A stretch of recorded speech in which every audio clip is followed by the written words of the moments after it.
This episode is sponsored by ABMP. ABMP is proud to sponsor the Massage Business Blueprint podcast, and we believe them. One of the many, many benefits of ABMP membership is Massage and Bodywork magazine. This award-winning magazine is included in print for ABMP members and available for free to the profession at massageandbodyworkdigital.com. The Blueprint for Success column from Alyssa and Michael, that's us, is featured in every issue in the Best Practices section. It's a professional journal that includes techniques, in-depth features, and video tie-ins to cover the issues that matter to professional bodyworkers. Learn more at abmp.com and subscribe online to the digital version at massageandbodyworkdigital.com.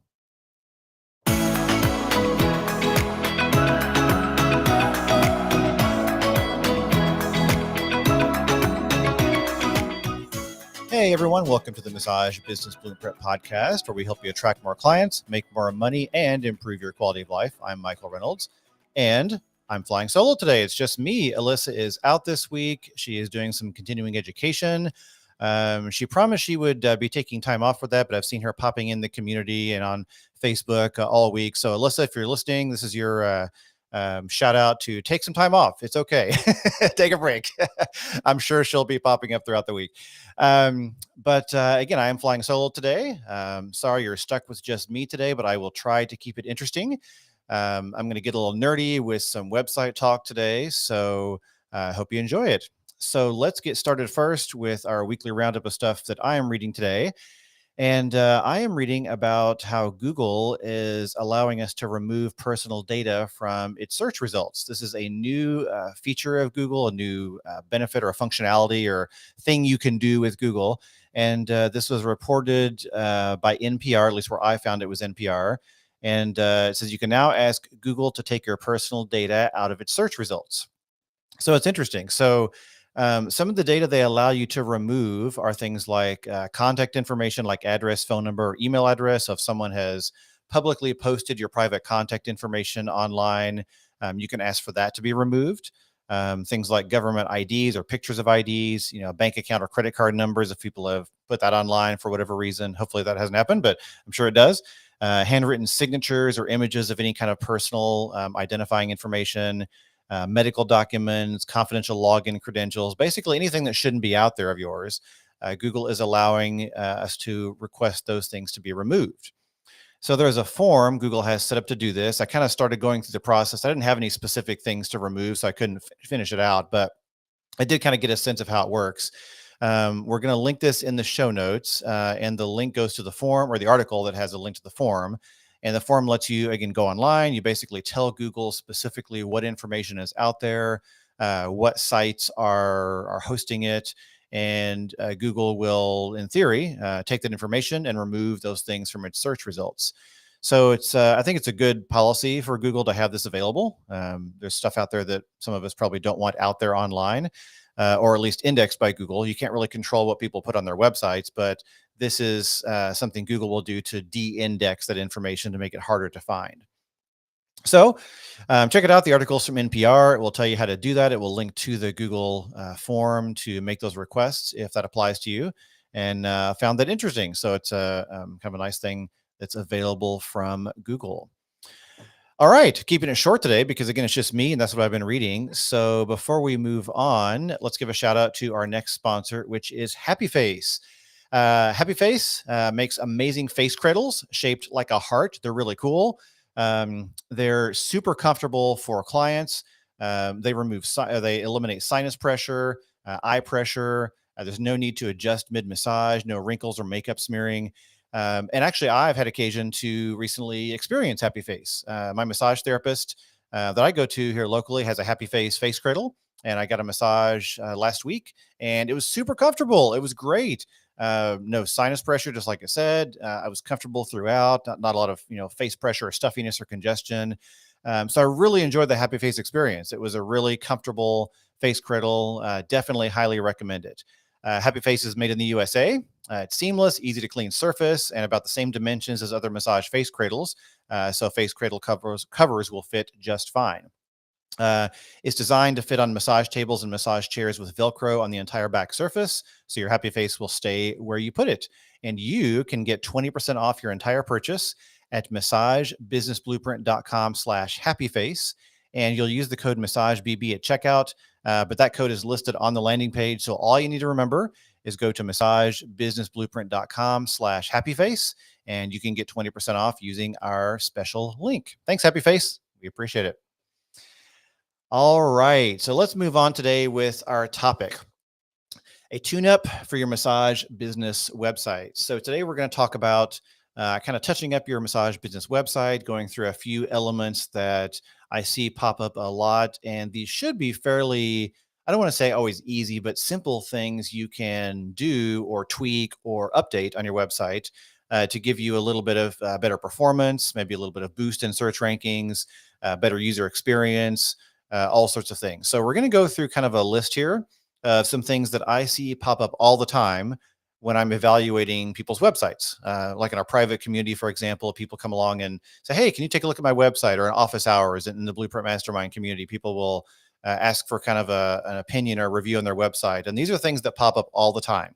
So I'm going to walk you through the stuff that we talk about so that you can maybe, as you listen along, maybe go back to this episode when you have a chance to pull up your website and look through it, maybe make some notes. I'm guessing at least one or two things will jump out as things that you can potentially update on your own website. So let's get started. All right. So tune up for your massage business website. Let's start with the first thing I would look at is clear messaging. So one of the first things I notice with a lot of massage practice websites is messaging is very, I shouldn't say very because that's kind of implies super bad, but somewhat vague, somewhat non-specific. So what you want to look for on your website is clear messaging that tells people what you do and who you serve. It seems very simple and obvious, but so many websites use, vague statements or things that aren't really specific to what they do and who they serve. So clear messaging is going to be really helpful for people that find your website. So again, what do you do? Who you serve? Do you provide sports massage for golfers? Then say, sports massage for golfers. Or if you're a little more generalized, you're not very niche focused, therapeutic massage. And then if possible, a specific audience for people looking for pain relief or for people with anxiety or something that at least give people a sense of kind of what your work is, who you best serve. And that clear messaging will help people really understand that better. So that should be front and center on your homepage. At the top of the page, usually people have some sort of image or photograph at the top of the website. The text that goes over that should be your simple, clear value statement, what you do, who you serve. Don't try to get cute or vague or clever about it. Just be really clear and really simple. Next, more of a technical thing. Check the titles on your pages and especially your homepage.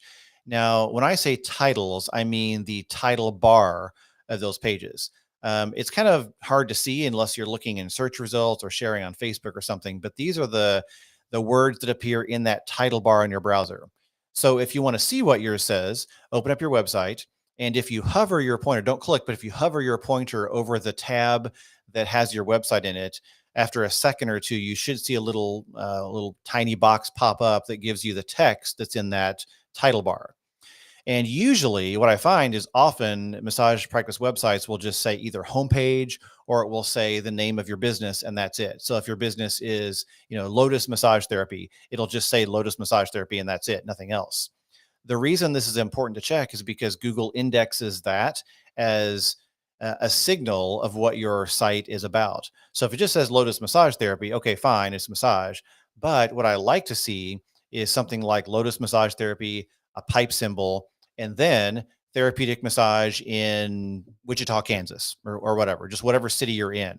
That way you're tying your website to a specific location very clearly. Also, it's really useful because if in search results, people are searching for a massage therapist in Wichita, Kansas, they're going to see that pop up. They're immediately going to see the locations relevant to them. That's going to improve click-through rate as well. Also, when sharing on Facebook and social media, it's really clear. People can see exactly where you're located. So it's a good user experience, which typically translates to better search rankings. So Google will index that as a location-based signal.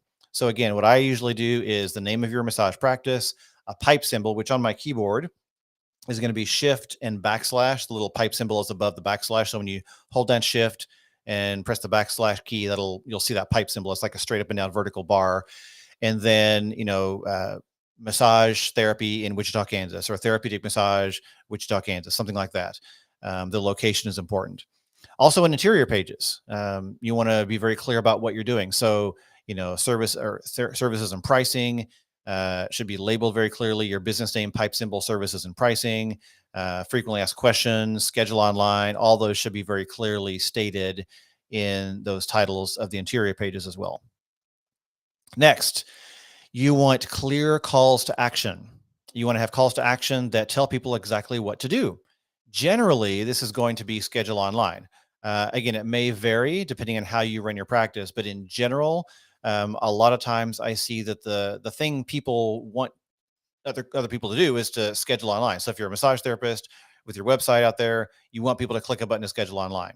Sometimes you might say, fill out a form or call or, schedule an appointment via email or something. But in general, we see a lot of people using online scheduling. So make sure that button is super clear and on every single page. Some of the best calls to action I see are in the header right next to the navigation bar. You've got your general website navigation, and then right there is a big button that says schedule online or book online. That way, wherever they are on the site, they can very easily say, okay, great, I'm ready. Boom, book online. It tells me I can do it in a few minutes. Like I have a signal that is very convenient. I know exactly what to do. That schedule online button should be extremely prominent. Again, if your call to action is not schedule online, make it something else, but usually it's going to be schedule online. Simplicity. I also like to evaluate how complex my website is. So if you're a massage therapist with a website that has 20 pages on it, take a look. Do you really need 20 pages? Less is more, especially when someone is trying to, figure out learn a bit more about you the first time they come to your website, who you are, credentials, what do you do? Are you near me? That kind of stuff. Keep it simple. So you want to make sure that your website is about 4 to 6 pages typically. Now, this is not counting things like a blog or a podcast. So if you have a section that has lots of articles on it, that doesn't count. That you can go deep and have as many as you want there. But as far as the overall navigation, things like, about services and pricing, frequently asked questions, contact, schedule online, boom, that's pretty much it. That's pretty much all you need. So about 4 to 6 pages is about the sweet spot I've seen. So if you have more than that, maybe take a look and see why. Is there a reason to really have more than that? You probably don't need more than 4 to 6 pages. Clear and simple service and pricing. This is a big pet peeve of mine. Services and pricing pages that have 17 different options. You've got a 30-minute therapeutic massage, a 60-minute therapeutic massage, a 90-minute therapeutic massage, a 30-minute aromatherapy massage, a 60-minute, and then all these different add-ons and things kind of categorized as different services. This is less about the website and more about your service lineup, but it still applies to how you present it on the web. So it's kind of both. So I love the Chipotle model. At Chipotle, you go there. I love Chipotle personally for the food, but I've talked about this before on the podcast. You go to Chipotle, you can get like 3 things. You can get tacos, burritos, or a bowl. Like that's it. And there's like 5 ingredients to pick from, and you're done. The line moves super quickly. There's no stress for ordering. Like I know what to do. I think our massage practice website should be very similar. I think we should have very clear, simple things to choose from. Maybe a 30, 60, 90-minute therapeutic massage, and that's it. That would be fine. That would be just fine. Maybe you've got, other specific modalities. Maybe you've got a sports massage package or a specific type. Maybe you add a couple more, but keep it as simple as possible. Especially for new clients who've never been to you before. If I'm brand new and I don't know what these terms mean, I don't know what aromatherapy really means. I don't know what, lymphatic drainage means. I don't know what all this stuff means. No, that's probably a bad example because people that, do search for that, I'm sure. So maybe it's something that's very unique to our jargon, but prospective clients don't really know what that means. Try to keep it simple for them. They might not understand what to pick, and they might get really overwhelmed and just not pick anything. And they're going to book with a massage therapist over here on the other side that says, hey, I've got 3 options, 30, 60, 90. It's all therapeutic massage. Boom. Like, okay, great. I can pick one. So keep your services and pricing really simple and clear and easy to choose from. Also, high quality photography. This is a big one. High quality photography really makes or makes a website sometimes, like how it looks and how it feels. So if your photography is out of date, or it's maybe low quality, or it's like cheesy stock photos you picked in a hurry and didn't update for 5 years, this is your chance maybe to go through and pick some better stock photos. I think it's worth spending hours sometimes looking through stock photo sites and choosing really great photos for your website and including those and updating those. If you have professional photos, that's even better. So professional headshots of you, maybe professional photos of your office.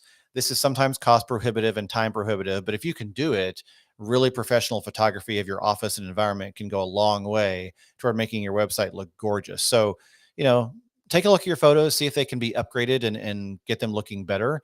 And that can do wonders for making your website look great. NAP in every footer or in the footer on every page. What is NAP? NAP is name, address, and phone. This is kind of a shorthand way that search engine experts and Google kind of talks about in terms of labeling your site with location information. So, does your site have your business name, your address, and your phone number in the footer of every single page of your site? If not, it really should. This is a signal that Google uses to, again, tie your website to a specific location to reinforce that geographic anchor. And that's something that has been proven to be an important factor in Google indexing. So, take a look at your website, look at every page, look at the footer. You want to make sure your business name, address, and phone number are listed there. Even if you don't want people to call you, if you prefer people to schedule online, the presence of a phone number is still important to search engines. You want to still have that there as a signal of trust and of credibility. So it can just go to, your business line that the voicemail says, hey, I check this once a day. Please schedule online at blah, blah, blah.com. It's fine to do that. Just have a phone number listed. All right, accessibility. Let's take a look at accessibility. It's kind of a mini topic that expands into more, but we'll try and keep it brief. So accessibility means ensuring your website is accessible to people of varying abilities. So things like people with visual impairments, audio or hearing impairments, cognitive processing impairments, dexterity issues. So all sorts of different levels of abilities. You want to make sure your website is as accessible as possible to all people. So one thing you can do to kind of get a checkup on this and get a scan is to use a tool to scan your website and see where some of these issues pop up. The one I like best is it's called the Functional Accessibility Evaluator from the University of Illinois, and it is free.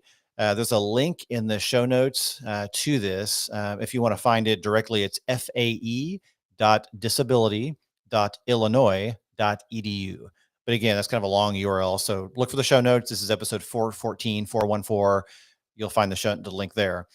You have to create a free account, but then you can plug in your website and run a scan. And in a few minutes, it'll come back with a report and it'll give you all sorts of little, errors and flags and cautions and things on your website to give you what to look for to improve your accessibility. Now, the report can be a little technical. So if you're unfamiliar with how websites work, it may be overwhelming. Like, what does all this mean? Send it to your web developer. Send the report to whoever's helping you with your website. They will understand it.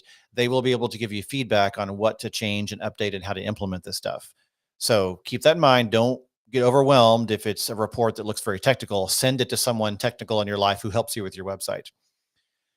So beyond that, it's going to look for things like alt tags and images for screen reader accessibility. It's going to look for kind of basic structural things, but you also want to review your site with human eyes. The software can't do it all for you. So you want to look for things like, like clear formatting. Do you have headers and subheaders? Are your paragraphs broken up into logical chunks?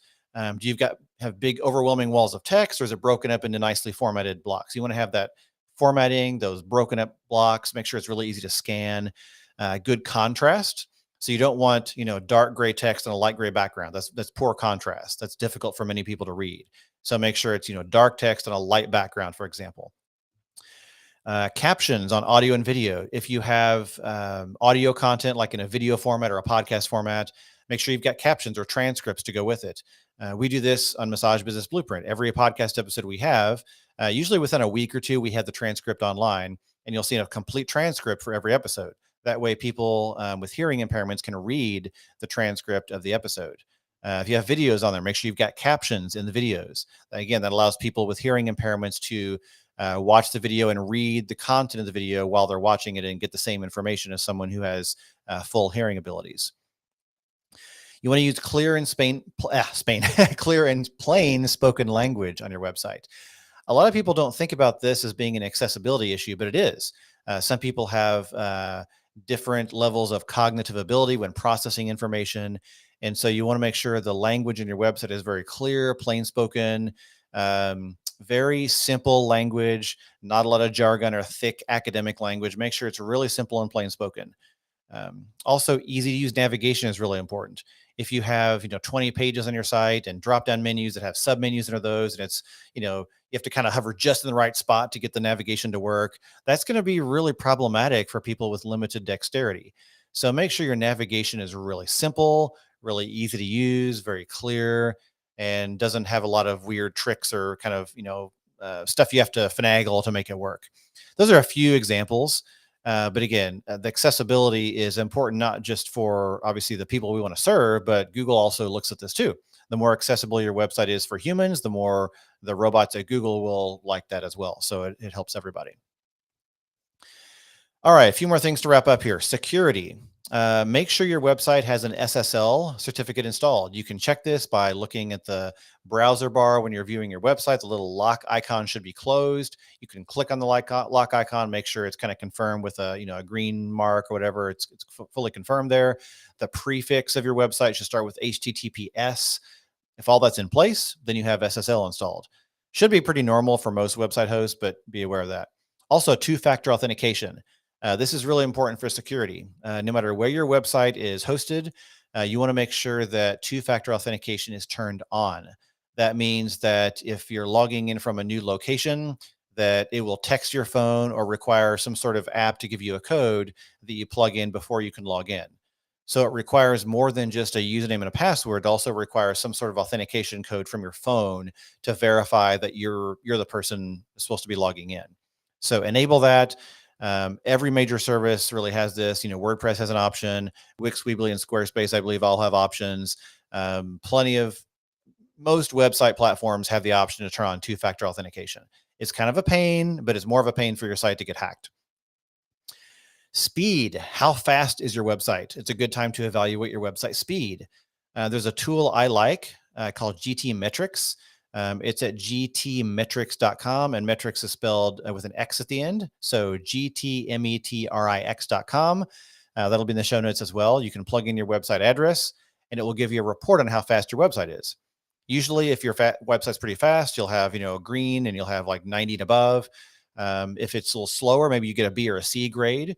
Again, it'll give you some technical reports. You probably won't know exactly what to do with it unless you're very technical. So take that report and again, give it to whoever built your website or whoever handles your website, and they can talk you through how to handle some of those speed issues and possibly make your site faster. Site speed is really important. It's important for the people that use your site because they'll get frustrated if the site's too slow. And also for Google. Google takes site speed into consideration. So the faster your site, the more you have favorable weight from Google in search rankings. So site speed is very important. And there's a lot of slow sites out there. So there's ways you can speed it up. So check into that. A side note, one of the things I see that slows down a site the most is big images and big videos. So if you're hosting your video somewhere else, like on YouTube, that's fine. It usually doesn't affect it too much. But if you're hosting your video on the site itself, that can slow it down.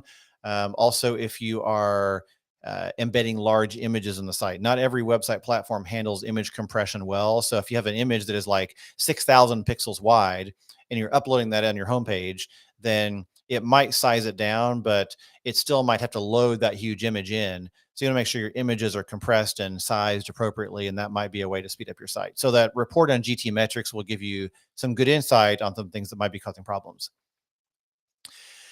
A couple of things to wrap up. Google Analytics installed. Is Google Analytics installed? We did a webcast a few weeks ago on Google Analytics. This is not really performance related, but it's a good idea to have it installed because you can kind of track what's happening in your website. So Google Analytics is free. It gives you information about your website traffic, where people are coming from, how people are behaving on your site. And if it's not installed, I would advise getting that set up so you can start to get good information and good data on what's happening on your website. And then finally, this is not necessarily on your website, but it's tied to your website. Google Business Profile. Is it set up and is it linked? Every massage therapist, unless you're traveling, even this case, but generally if you're traveling around the world doing mobile massage on cruise ships and things, like maybe this would be a edge case where you don't need it. but in general, every massage therapist should have a Google business profile with your location information all filled out completely, a link to your website, your services and hours, collect reviews on it, put images and photos of your office, link to your business profile from your website, and post something once a week on it. Keep it up to date. Treat it like a social property. That Google business profile is hyper important to local businesses like ours, like a massage therapy practice. So go to google.com/business to set that up if you haven't already, and maintain that, and make sure you nurture that Google business profile. And that can play a big part in helping with your search rankings and help people find you when they're searching. So, again, I hope this is a helpful and not too overwhelming checklist to go through. Go back and maybe play this episode again while you're looking at your website, and make some notes. Maybe go through and maybe identify some areas where you can see improvement. And if you do even a couple things, maybe two or three things from this list, you're likely to see some sort of benefit. It may be intangible at first, or it may be slow to recognize, but at some point you're going to see some benefit, whether it's in search rankings or people using your site more easily. It's going to give you some benefits. So go through, and as much of this as you can evaluate and review and update, it's going to help your website. Also, if you have other questions or things we haven't covered here, I'm keeping it kind of short today, but feel free to email podcast@massagebusinessblueprint.com. That goes to me and Alyssa. And if you have follow-up questions, or you're looking at your website and things are not clear, or you've got a question as you go, definitely email and we'll help you out. All right. So with that, before we move on to quick tips, let's talk about our sponsor for the last part of the show, which is Jojoba. This episode is sponsored by the original Jojoba company, and we firmly believe that massage therapists should only be using the highest quality products because our clients deserve it, as do our bodies. Alyssa's been using Jojoba for years. I've got a Jojoba myself at home as well. It's great for cracked skin and really helps skin smooth. Jojoba is just great all around. But Alyssa's a big fan of Jojoba, has been using it for years. The Jojoba company is the only company in the world that carries 100% pure first press quality Jojoba, and we're thrilled to be partnering with them. Jojoba does not go rancid. It does not contain any triglycerides like many products do, so it won't go bad. This makes Jojoba a great carrier for essential oils as well. Jojoba is non-allergenic. You can use it on any client and every client without fear of an allergic reaction. Jojoba is non-comedogenic. It does not clog pores. If you have a client that is prone to acne breakouts, Jojoba will not cause this reaction. In fact, Jojoba can help clean out and clear the pore. Jojoba does not stain 100% cotton sheets. Between this and the last point, I'm so distracted because I saw somebody pop in and say that Maggie just made her first order of Jojoba. Thanks, Maggie. I was so excited, I got distracted. I wanted to make sure your comment was out there. By the way, this is on Facebook Live. For those who don't know, we do this via Facebook Live every Wednesday at 9 a.m. Eastern. And so those who are on Facebook Live can pop in with comments and questions. So appreciate Maggie being here. So let's get back to Jojoba. Sorry about that. So massage therapists will spend less money on supplies because their sheets will not develop a rancid odor, which necessitates purchasing new sheets. So Jojoba is just awesome all around, great in so many ways. And you can get a 20% discount off the price of the product when you shop through our special link. So our listeners get a special link, and that is massagebusinessblueprint.com/jojoba. Again, that's massagebusinessblueprint.com/JOJOBA. All right. Thanks, Jojoba. All right. So let's move on to the last part of our show today, which is quick tips. I do have a quick tip for you today. So my quick tip is, when asking for help, lead with what you need. This comes up a lot in what we do. Alyssa and I both help a lot of people with different aspects of their business. We do a lot of coaching formally and informally in our Blueprint Mastermind community. We have office hours, and we have a lot of conversation around challenges. And this comes up a lot. People ask for help all the time, which is what we're here for.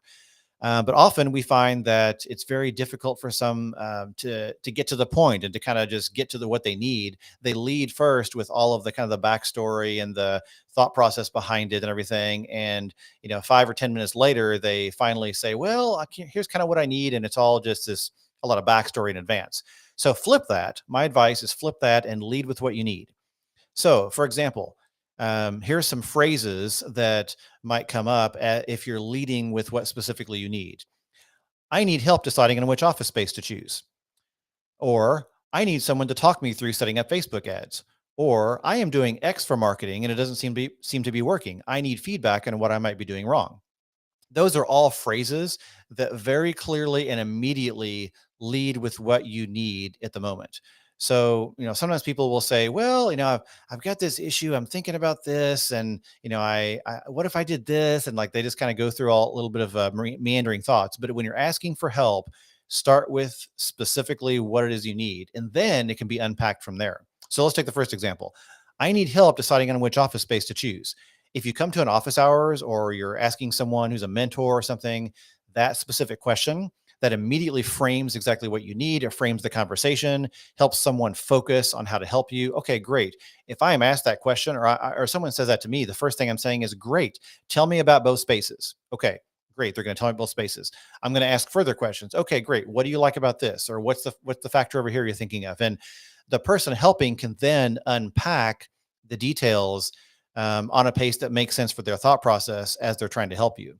So lead with what you need, lead with the very specific thing you want as an outcome, and then unpack it from there. It's a much more efficient way to get help and a much more efficient way to talk through issues and keep people's attention.